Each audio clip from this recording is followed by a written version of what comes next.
الحمدللہ وکفا والصلاة والسلام علی سید الانبیاء اما بعد فاعوذ باللہ السمیع العلیم من الشیطان الرجیم بسم اللہ الرحمن الرحیم قل بفضل اللہ وبرحمتہ فبذلک فلیفرحوا۔ پچھلی ویڈیو کے اندر ہم نے اس بات کا تذکرہ کیا تھا کہ اسلام کے اندر جشن ولادت کا پیغمبر علیہ السلام کی یا کسی بھی مذہبی شخصیت کی ولادت کے جشن منانے کا کوئی تصور موجود نہیں ہے، اور نہ ہی ابتدائی صدیوں کے اندر مسلمانوں نے یہ کام کیا ہے۔ یہ بات میں جو ہے وہ بدعت مسلمانوں کے اندر آئی ہے، اور جو تاریخ ولادت ہے اس کو کوئی خاص شرعی حیثیت نہ اللہ نے، نہ اللہ کے رسول صلی اللہ علیہ وسلم نے، نہ صحابہ نے، نہ تابعین نے، نہ محدثین نے، نہ فقہاء اعظام نے، بلکہ امت نے اس دن کو یاد بھی نہیں رکھا۔ اس لیے اتنا بڑا اختلاف امت کے اندر موجود ہے کہ وہ تاریخ پیدائش ہے کیا۔ 2 ربیع الاول ہے، 8 ہے، 9 ہے، 12 ہے، 17، 22 مختلف اقوال، حتیٰ کہ رمضان کا بھی قول موجود ہے، محرم کا بھی قول موجود ہے۔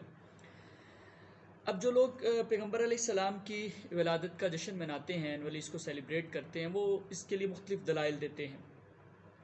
جیسے ایک تو بڑی ایموشنل سی بات کی جاتی ہے کہ دیکھیں جی حضرت محمد صلی اللہ علیہ وسلم کے ساتھ ہمیں محبت ہے، تو اگر محبت کا اظہار کرتے ہیں تو اس میں پرابلم والی کیا بات ہے؟ تو بھئی بات محبت تو ایمان کا جز ہے، لیکن سوال یہ ہے کہ اس محبت کی سیلیبریشن اینولی کوئی کی جائے کہ نہ کی جائے، اور وہ ولادت کے ساتھ اس کو منسلک کیا جائے کہ نہ کیا جائے، اس کی شریعت نے کیا حیثیت قرار دی ہے۔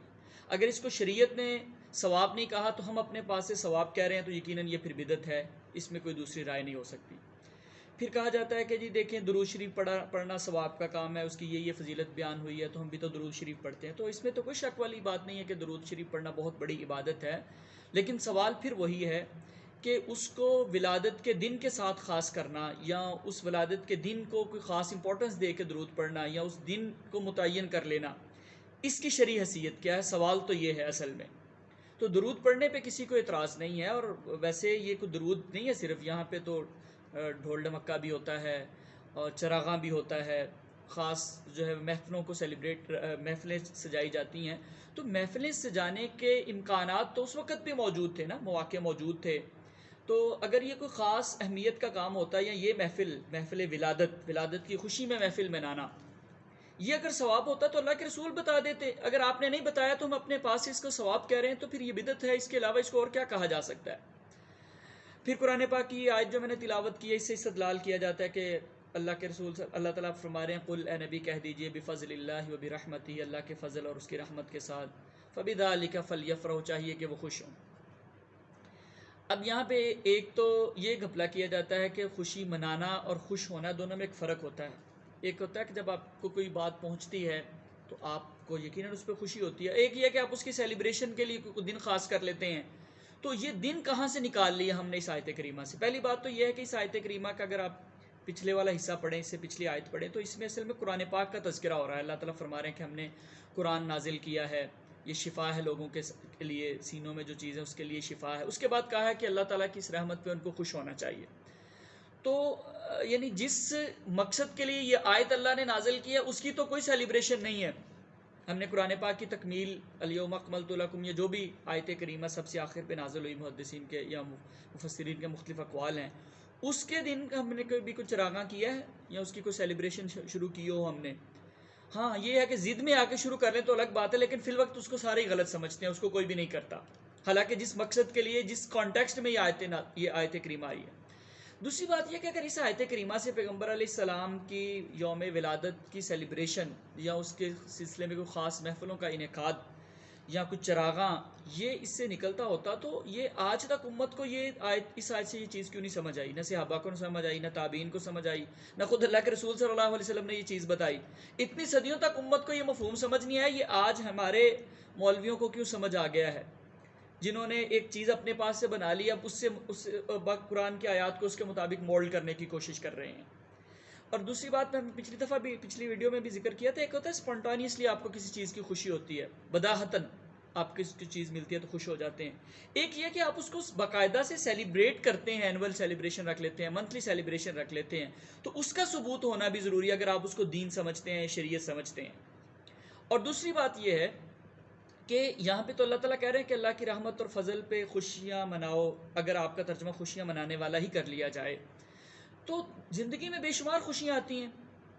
اللہ تعالیٰ نے قرآن پاک میں جو ہے وہ دین اسلام کی محبت کو بھی فضل قرار دیا، نعمت قرار دیا، وحبب الیکم الایمان وزینہ فی قلوبکم وکرہ الیکم الکفر والفسوق والعصیان اولئک هم الراشدون فضلا من اللہ ونعمہ۔ فرمائیے جو ایمان کی محبت ہے، نیکی کی محبت ہے، گناہ سے نفرت ہے، یہ بھی اللہ کی نعمت ہے۔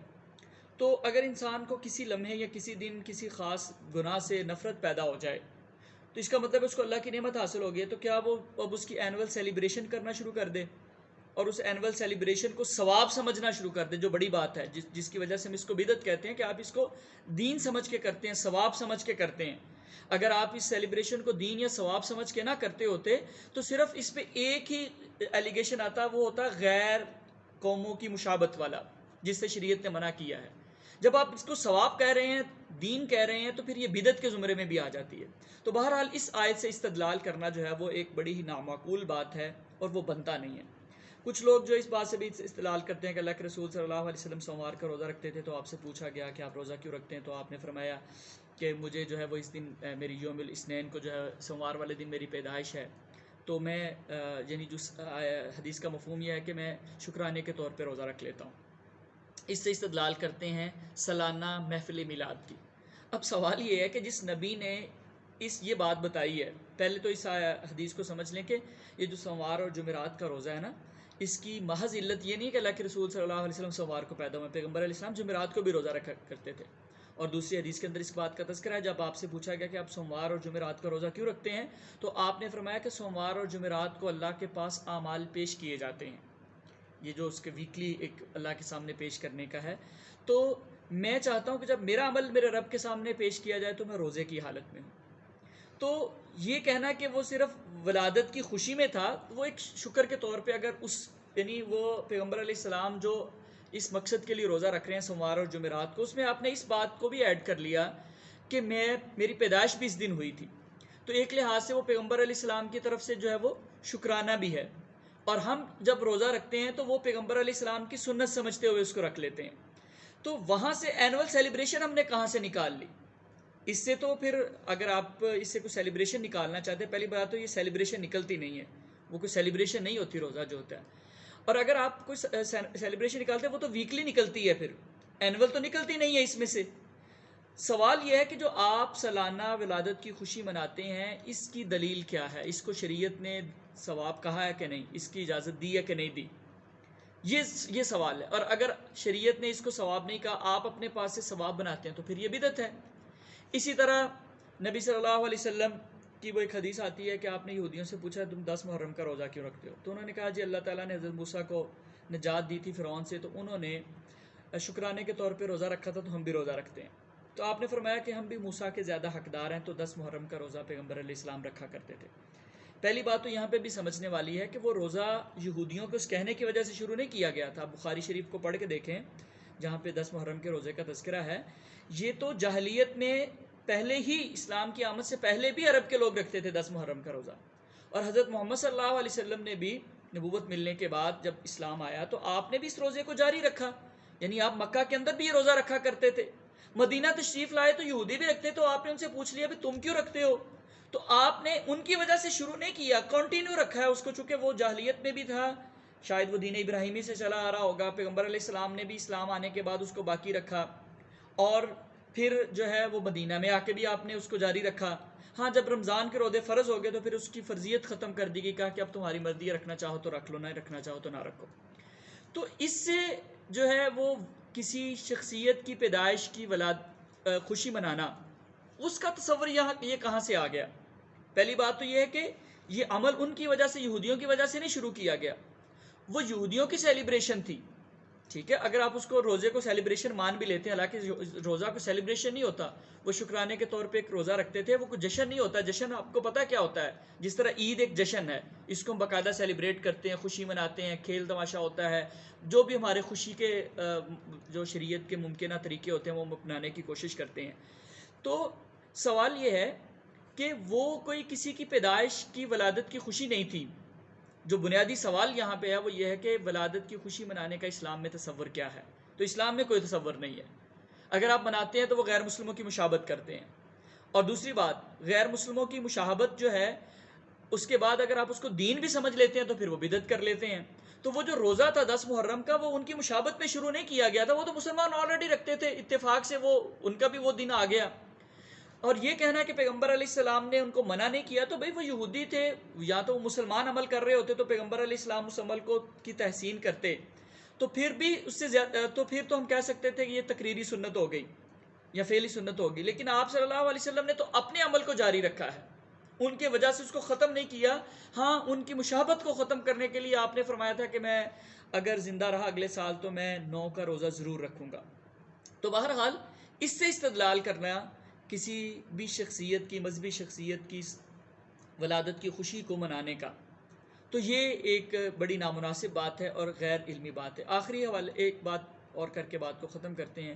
ایک یہ بھی کہا جاتا ہے کہ وہ جب حضرت محمد صلی اللہ علیہ وسلم کی پیدائش ہوئی تو آپ کے چچا ابو لہب کو جو لونڈی سویبہ تھی اس نے جا کے بتایا کہ آپ کے گھر بھتیجا پیدا ہوا ہے، تو اس نے خوشی منائی اور اس کو خوش کرتے ہوئے اس کو آزاد کر دیا. اور ایک روایت پیش کی جاتی ہے کہ ایک شخص نے خواب میں دیکھا اور اس نے پوچھا ابو لہب سے کہ تمہارے ساتھ کیا معاملہ ہوا، تو اس نے کہا کہ یہ جس انگلی کے ساتھ میں نے اشارہ کر کے اس کو آزاد کیا تھا اس سے مجھے پلایا جاتا ہے، یعنی اس کو عذاب نہیں ہوتا، باقی مجھے عذاب ہو رہا ہے. تو اس سے استدلال یہ کیا جاتا ہے کہ دیکھیں جی، ابو لہب نے بھی تو پیدائش کی خوشی منائی تھی نا، اور اس خوشی کی وجہ سے جو ہے اس کو عذاب میں تخفیف ہو رہی ہے. اب سوال پہلی بات تو یہ ہے کہ کیا کسی کافر کا عمل دین بن سکتا ہے؟ وہ تو کافر تھا اس وقت ابو لہب، بعد میں بھی اس کی موت بھی کفر کی حالت میں ہوئی ہے، اور وہ نبی کی حیثیت سے اس نے ولادت کی خوشی نہیں منائی تھی، بھتیجے کی حیثیت سے ولادت کی خوشی منائی تھی، کیونکہ عرب کے معاشرے میں بیٹیوں کو بہت برا سمجھا جاتا تھا، تو بیٹوں کو ذرا امپورٹنس دی جاتی تھی. تو جب بیٹا ہو جاتا، بیٹی نہ ہوتی، تو بہت خوش ہوتے تھے کہ چلے اللہ کا شکر، اللہ نے ہمیں جو ہے وہ اس انسلٹ سے بچا لیا معاشرے میں. تو وہ ان کی ایک خاص ٹریڈیشن تھی جس کے بیک گراؤنڈ میں اس نے خوش ہوا. اور دوسری بات میں نے یہ بھی ذکر کیا ہے کہ ایک ہے جب کوئی خوشی محسوس ہوتی ہے، انسان کو خوشی ملتی ہے، تو فطری طور پہ اسپونٹانیسلی بداہتاً جو ہے انسان کے اندر جو ہے وہ خوشی کی ایک لہر آتی ہے، یہ نیچرل سی بات ہے. لیکن سوال یہ نہیں ہے، سوال یہ ہے کہ کیا اس کو باقاعدہ بار بار اس کی سیلیبریشن کی جائے کہ نہ کی جائے، اس کی شرعی حیثیت کی دلیل ریکوائرڈ ہے. اور یہ کہنا کہ اس کو تخفیف ہو رہی ہے، ابھی یہ کہاں سے آپ نے دیکھ لیا کہ اس کو تخفیف ہو رہی ہے؟ کہ ایک شخص نے خواب میں دیکھا، تو کیا کسی کا خواب حجت ہوتا ہے؟ خوابوں میں تو بہت ساری چیزیں آتی ہیں، یہ جتنے ہماری اختلافات ہیں اس کے بارے میں. کوئی بزرگ کہتا ہے مجھے خواب آیا کہ اللہ کے رسول صلی اللہ علیہ وسلم نے بتایا کہ جو حنفی مذہب ہے یہ دین کے بڑے خلاف ہے، تم نہ مانو اس کو. کوئی کہتا ہے کہ جی مجھے اللہ کے رسول صلی اللہ علیہ وسلم نے خواب میں آ کے بتایا کہ جی حنفی مذہب جو ہے وہ بہت اچھا ہے، تم نے اسی پہ عمل کرنا ہے. تو بھی خواب تو دین نہیں ہوتے نا. تم خواب کی بنیاد پہ کیسے دلیل نکال لی کہ ابو لہب کو جو ہے وہ عذاب میں تخفیف ہو رہی ہے؟ تو جب اصل بات یہ ہے کہ ہم نے ایک مسئلہ اپنے پاس سے گھڑ لیا ہے، اب اس کو انا کا مسئلہ بنا لیا ہے، اور اس کو ثابت کرنے کے لیے نصوص قرآن کی آیات اور حدیث کو توڑ مروڑ کے پیش کرنے کی کوشش کر رہے ہیں. اللہ تعالیٰ سے دعا کہ اللہ تعالیٰ ہمیں عمل کی توفیق نصیب فرمائے.